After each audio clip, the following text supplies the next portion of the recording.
Live back. Prime to Houston. We are back, ready to attack, ready to do what we do, man. We just came out of a big time game where Coach Prime was the feature, and you got to see the offensive coordinator, defensive coordinator, and through Coach Prime's lenses of how games are going. So we come out of a big time game. Big time went over the Jets, 65-33, week 15. We're going into week 16. We got the divisional team Jaguars. This is going to be a rival for years to come. Shador Sanders versus Trevor Lawrence. Some of the takeaways from last week's game, it's still inconsistency, and you're gonna have that all year long with the young football team like the Houston Texans. They're still waiting to close out games where they've stayed dominant for 4 quarters, right? Um, Coach Palm has been preaching it. Now, he understands he's dealing with a very young football team as well, so he understands the trials of that. At the same time, we're going to listen to some of the things Coach Prime has said, going into week 16. Not just about the matchup, about his football team itself.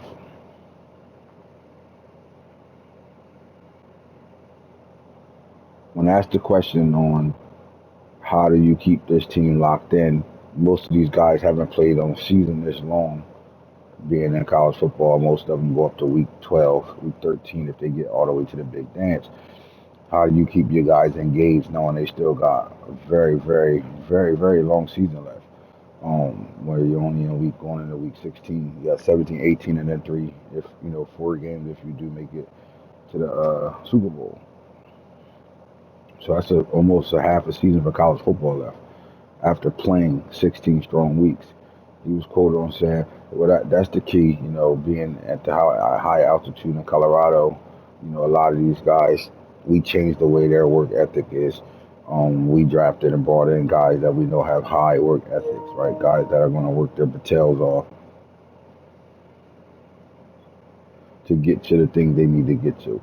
Um, a lot of the a lot of what you're seeing with this football team, and that's what I mean by them finishing. A lot of what you see with this football team is that being able to push through the mental part of the game, right?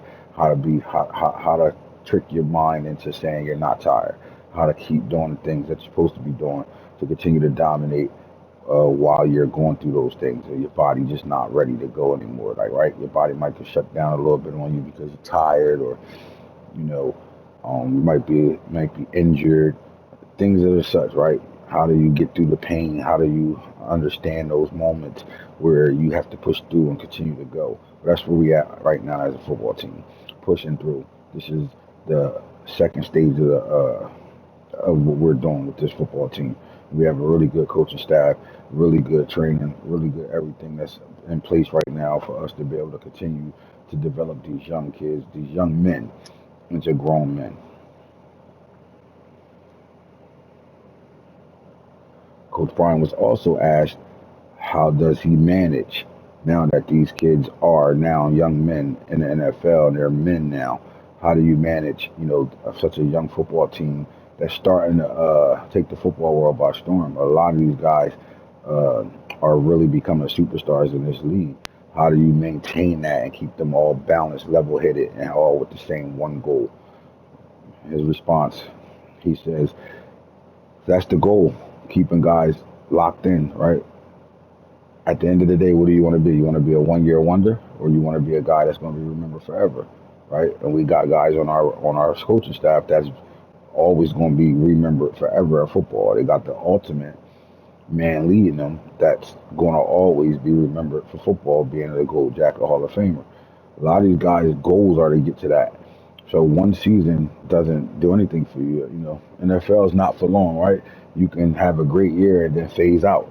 We've seen that throughout the history of the NFL. So we got these guys focused because their goals are beyond a season. Their goals are, to feed their families well into the future. Generational money for their family by doing generational things on the field.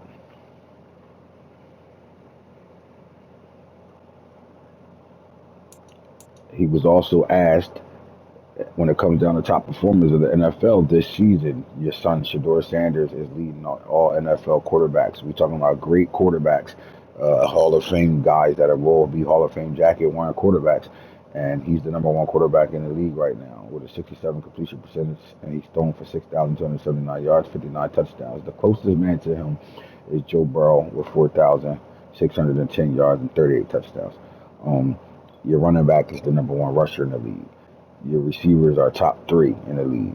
You have both the best sack leaders. Both of them are light years ahead of everybody else when it comes down to sack leaders. Like you have Will Anderson and Yaya Diaby both, and they're both battling right now to break the NFL sack record in one season. You also got guys in the secondary that are going crazy. When it comes down to the top interception leaders, you have all three: Christian Gonzalez, Derek Stingley Jr., Eli Ricks. All these guys are becoming superstars in this league right now. And how do you balance that with the winning culture you have established, plus keeping those guys grounded and continuing to see the goal in front of them? Well, what they're doing right now, for us to win, you need that, right? I mean, there's never been an NFL team that's won it all without having guys turn into superstars or guys have superstar years, right? So that's something that we understand. We know we need these guys to play at a high level like that for us to be able to do the things we want to do within this season. But as far as them being stars, they've been that all their lives. Most of these guys been with us for a long time, or been around us, or we've studied and watched them, and they've been the man or the men of their teams.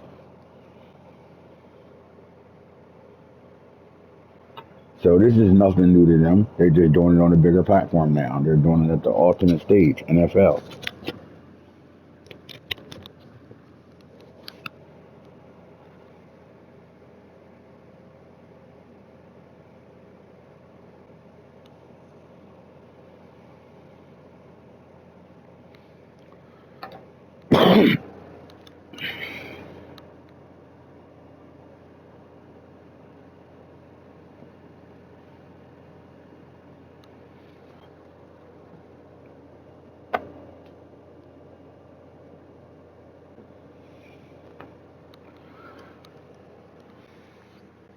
We want the team to dig deep.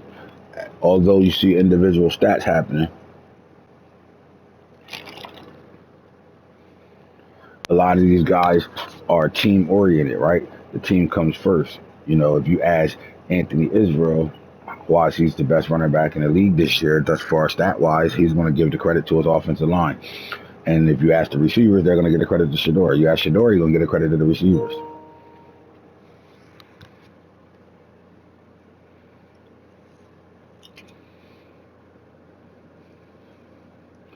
The big key for us to do the things that we're doing right now is to get these guys to play for one another.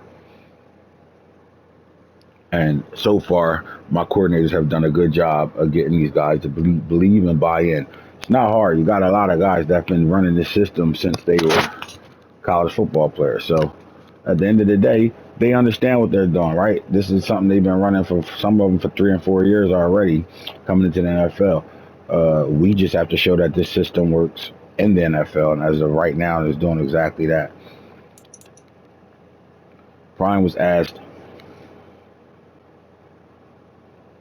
about the matchup between Shador and Trevor Lawrence in the division. I mean, you got some really good talent developing inside the AFC South right now. And how does he look at the AFC South?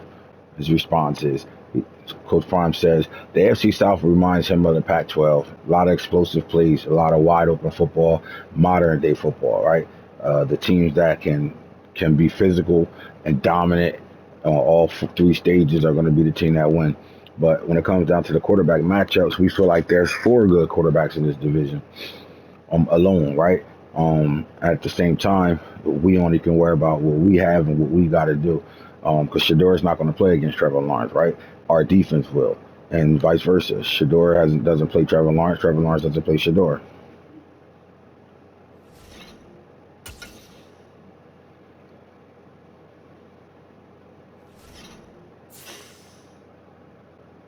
So once Shador is studying and working out, he's looking to see what the defense of the Jacksonville Jaguars are going to do or things they're going to try to throw at him and present new pieces to the puzzle. If you ever listen to Sean Lewis talk, it's always solving equations, solving problems, right? It's always going to be a problem thrown in front of you. How fast can you master that problem, understand that problem, defeat that problem, and answer the problem, right? Simple as that. And Shador has been doing a good job of that. We would like to see a lot more better football out of Shador. We would like to see better football out of the team as a whole. We know to be able to, get to our ultimate goal, we have to play better football.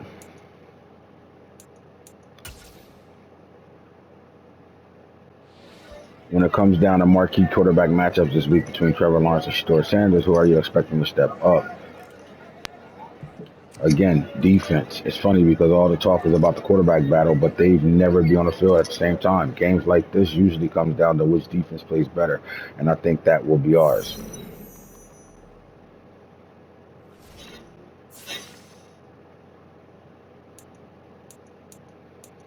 When you look at this team and what they did last week, uh, you got developments happening right now, and the one thing that they continue to stress is developing their players. The more smarter they get, the more physical they get, the better they're going to produce and play in football games. All right, so this will be the second matchup against the Jacksonville Jaguars, Week 16. You got three regular season week games left. Y'all only have one loss on the year right now. To you said it was a really, really big setback, and that loss to the Colts.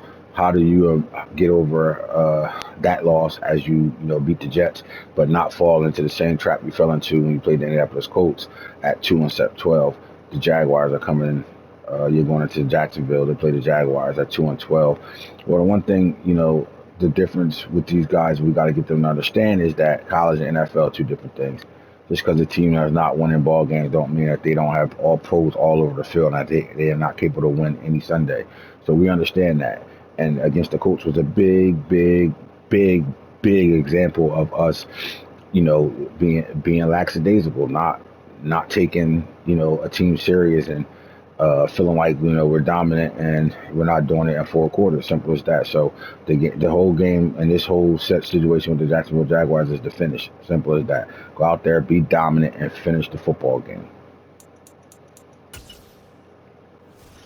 All right. So as the game plans are getting put in, we look at the overall defensive fatigue. This team is very, very, very very, very healthy, right? When it comes down to how they practice, this is one of the few football teams, and the NFL is all transforming into this, but not a lot of guys put full pads on during the week, especially during the season. This team didn't do it all year. They had 2 or 3 weeks, 2 or 3 games.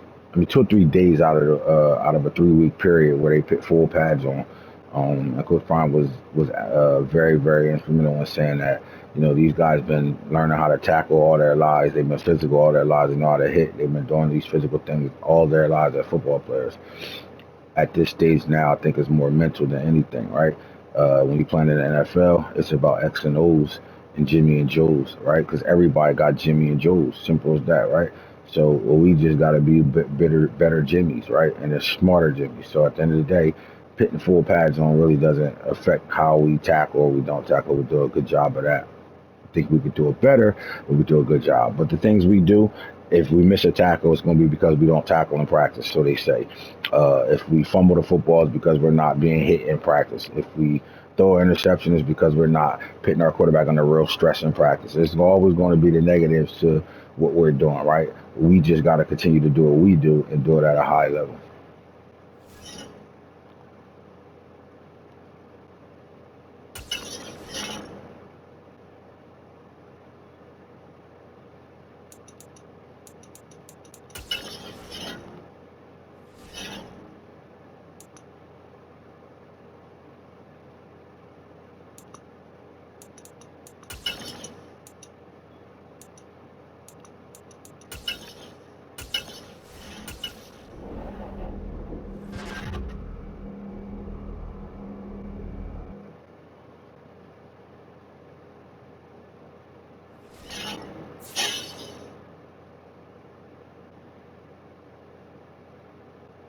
All right, when we come back to TIAA Bank Field, we'll be on field with our on-field media and our on-field analysts to be able to talk about what's going to happen in the Houston Texans Jaguars football game.